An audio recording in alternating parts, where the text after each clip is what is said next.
Doc Hudson was killed off with a single line. One sentence in all of Cars 2. That's how Pixar said goodbye to the 1951 Hudson Hornet, who taught Lightning McQueen everything he knew. The real reason behind that choice is stranger than most fans realize. Here's what nobody tells you about that scene. When Lightning arrives back in Radiator Springs, he glances at a photo of Doc on the garage wall. That's it. No monologue, no emotional beat. A photograph and a whisper. Pixar, the studio that made audiences cry over a balloon house and a toy cowboy, chose silence for one of the most beloved characters in the franchise. Why? Because Paul Newman died on September 26, 2008, and Doc Hudson without Paul Newman was, in director John Lasseter's words, not Doc Hudson at all. Think about what that means. Newman didn't just voice the character, he shaped him. Newman was a genuine racing legend. He won his class at the 24 Hours of Le Mans in 1979, raced professionally into his 80s, and brought decades of real gearhead knowledge into that recording booth.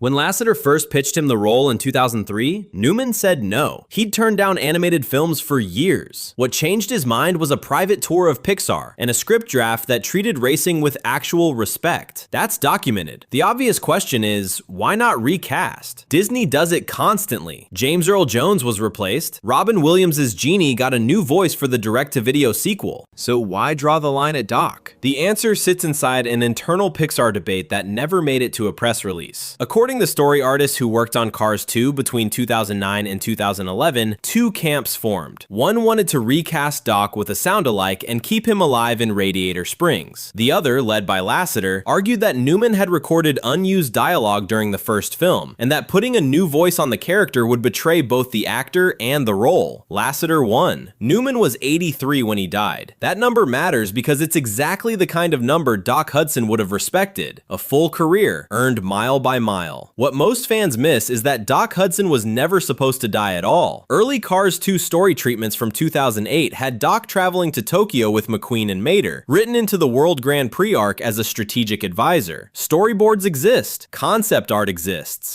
When Newman passed, those scenes were cut overnight, and the entire second act had to be rebuilt around Finn McMissile and Holly Shiftwell, two new characters created partly to fill the mentor gap Doc left behind. Finn McMissile, voiced by Michael Caine, exists because Paul Newman died. The controversial take? Killing Doc off screen was the right call. It was cold, it was abrupt, and it broke the hearts of every kid who grew up watching Cars. But recasting Newman's voice would have been worse, a hollow imitation forever attached to a character built on authenticity. Sometimes the cruelest choice is also the most respectful one. Here's where things get strange. Pixar had roughly 4 hours of Paul Newman recording sessions from Cars, far more than made the final cut. Deleted lines, alternate takes, improvised stretches about racing history that Newman just started telling because he couldn't stop himself. That archive still exists. It's locked in Pixar's vault in Emeryville, California. In 2017, they finally opened it. Cars 3 is where the Doc Hudson story quietly gets finished. Director Brian Fee made a decision that surprised the internal team. He wanted to use unreleased Newman dialogue in the new film, not as a gimmick, as a full character return through flashback. Every Doc Hudson line in Cars 3 is real Paul Newman audio recorded before 2008. Nothing was faked, nothing was recreated. Fee spent months going through those old sessions to find lines that fit the new scenes. That flashback where Doc is teaching a young McQueen on the dirt track, Newman recorded that dialogue in 2004, 12 years before it appeared on screen. He never saw the finished scene. He never knew it existed.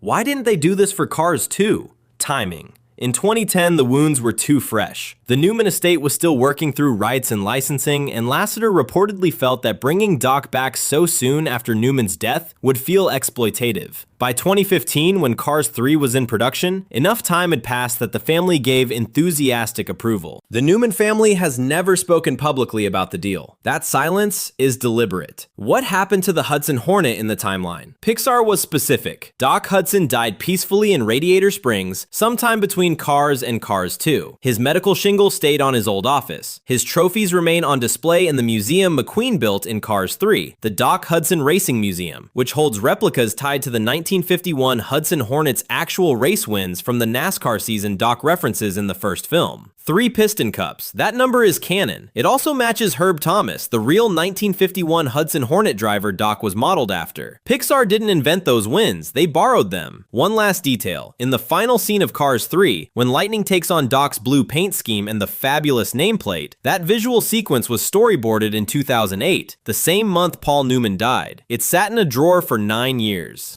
When Brian Fee found those old boards in the Pixar archive, he reportedly went quiet for a full minute before saying they had to be in the film. Doc Hudson was never really written out. He was held, locked away in a vault of unused dialogue until the studio was ready to let him race one more time. That single line in Cars 2, the whisper of a photograph on a garage wall, wasn't Pixar abandoning the character. It was a promise to come back for him, and they did.